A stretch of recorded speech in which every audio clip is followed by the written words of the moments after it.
May 12th. Let me begin with facts.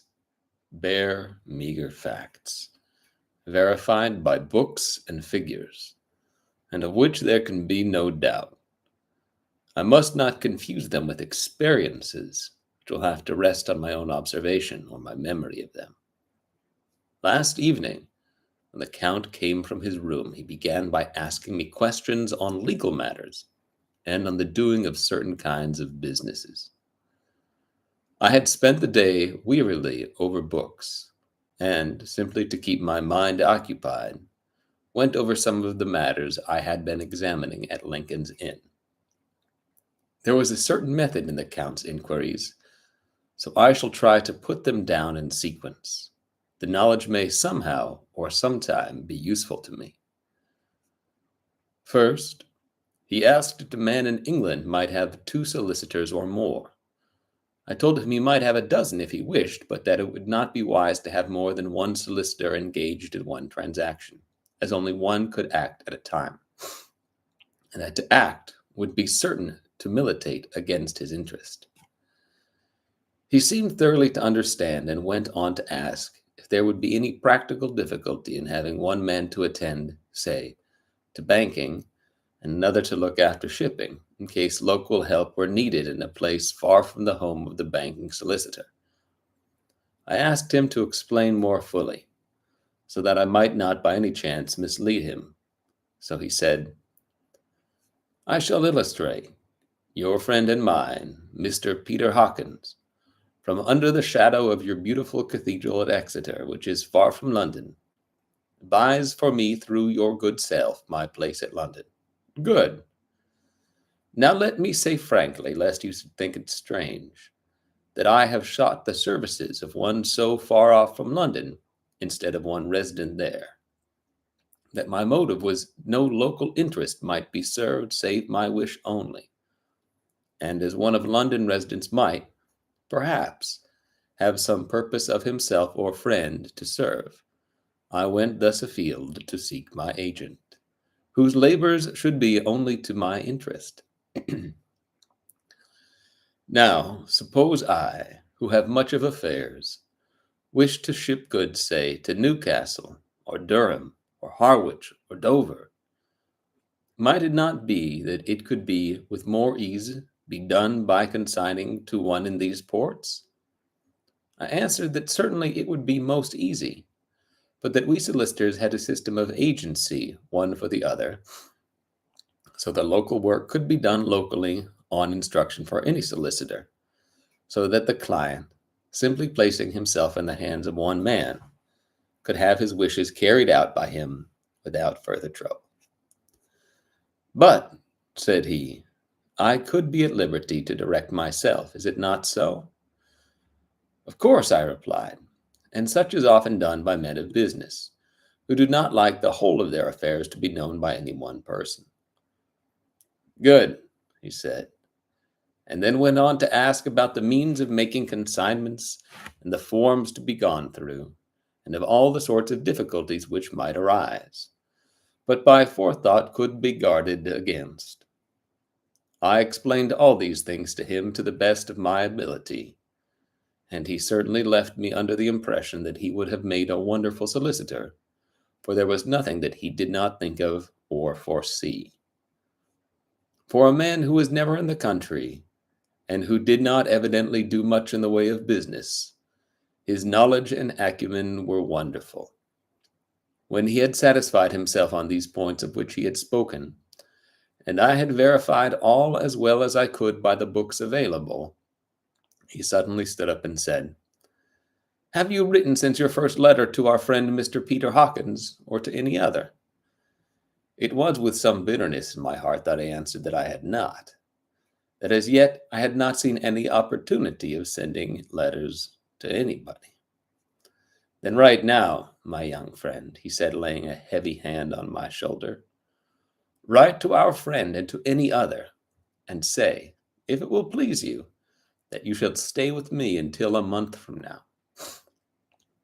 "Do you wish me to stay for so long?" I asked, for my heart grew cold at the thought. I desire it much. Nay, I will take no refusal.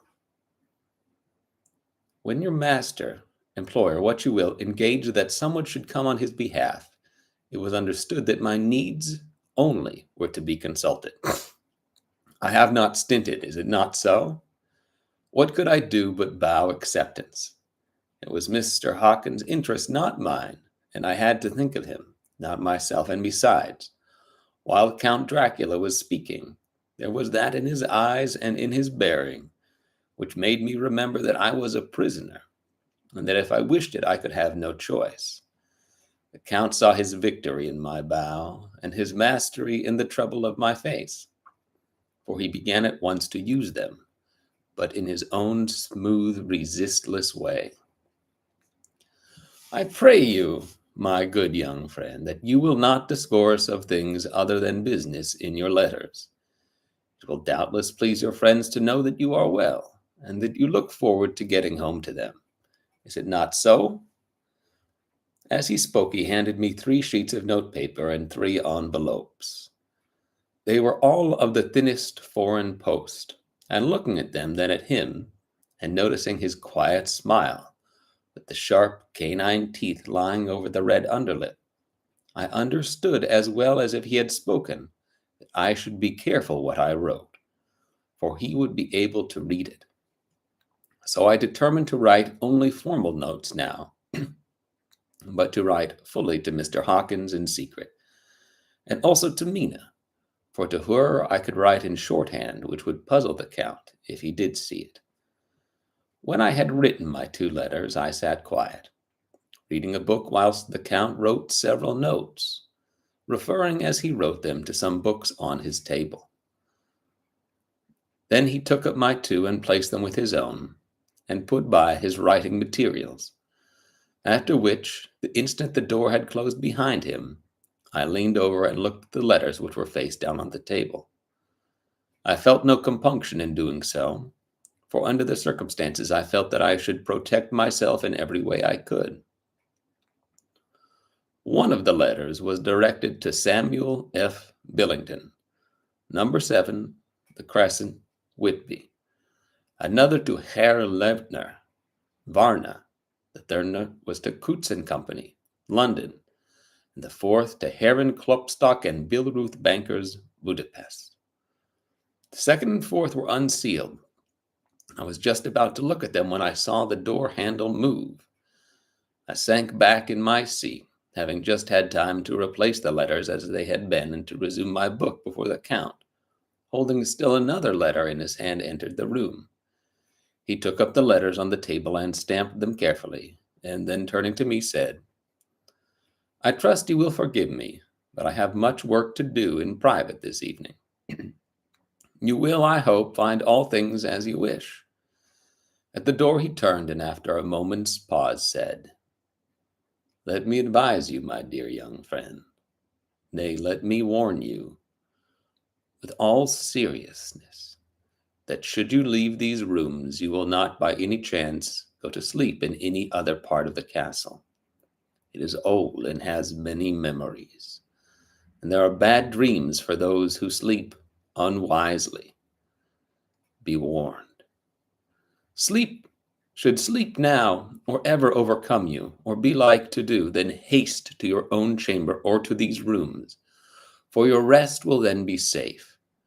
But if you be not careful in this respect, then, he finished his speech in a gruesome way, for he motioned with his hands as if he were washing them, and I quite understood.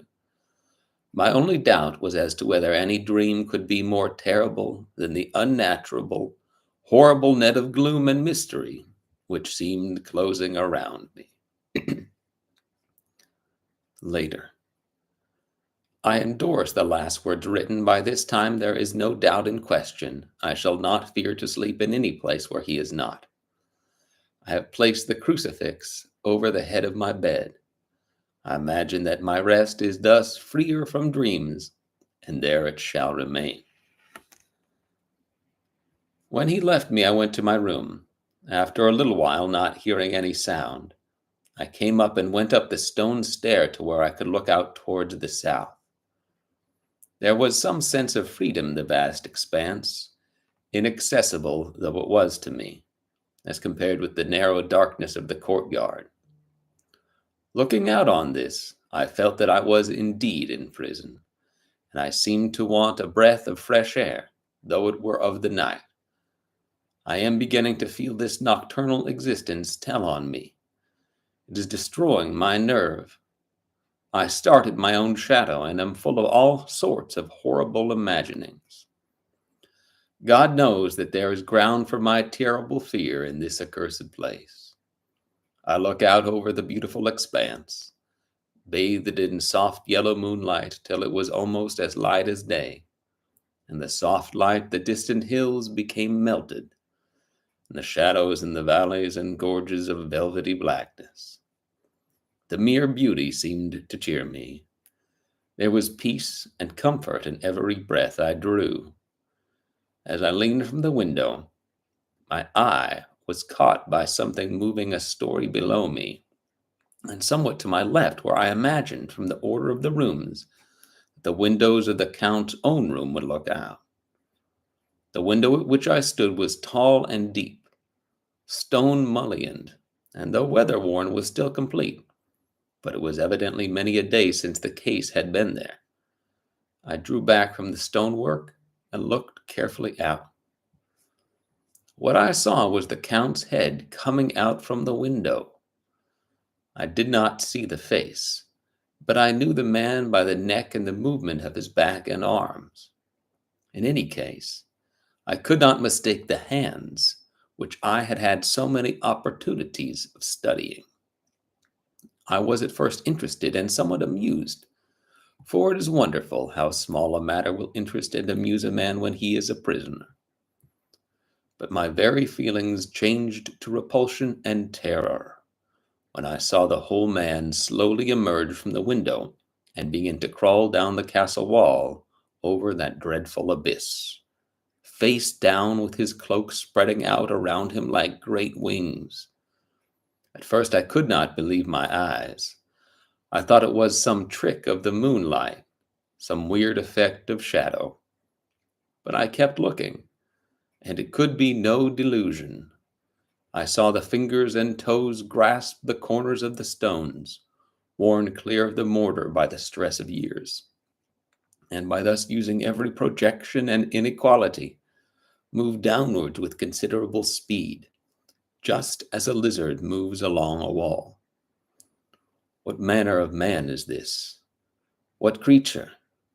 I feel the dread of this horrible place overpowering me. I am in fear, in awful fear, and there is no escape from me. I am encompassed about with terrors that I dare not think of. May 15th. Once more I have seen the Count go out in his lizard fashion. He moved downwards in a sidelong way, some 100 feet down and a good deal to the left. He vanished into some hole or window.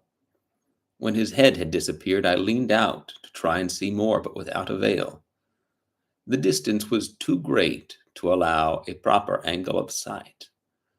I knew he had left the castle now, and thought to use the opportunity to explore more than I had dared to do as yet. I went back to the room, and taking a lamp, tried all the doors. They were all locked, and as I had expected, all the locks were comparatively new. But I went down the stone stairs to the hall where I had entered originally. I found I could pull back the bolts easily enough and unhook the great chains. But the door was locked, and the key was gone. That key must be in the Count's room. I must watch, should his door be unlocked, so that I may get it and escape.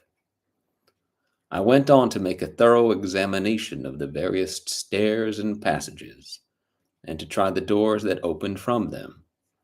1 or 2 small rooms near the hall were open, but there was nothing to see in them except old furniture, dusty with age and moth-eaten. At last, however, I found one door at the top of the stairway which, though it seemed to be locked, gave a little under pressure.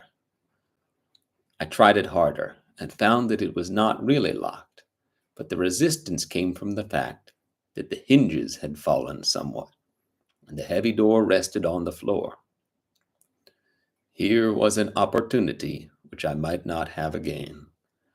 So I exerted myself, and with many efforts, forced it back so that I could enter.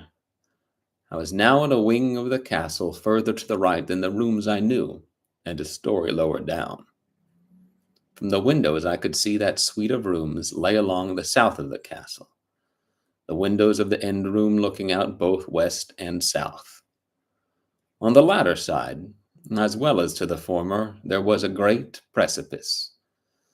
The castle was built on the corner of a great rock, so that at each of the three sides it was quite impregnable, and great windows were placed here where sling or bow or culverin could not reach, and consequently light and comfort, impossible to a position which had to be guarded, were secured.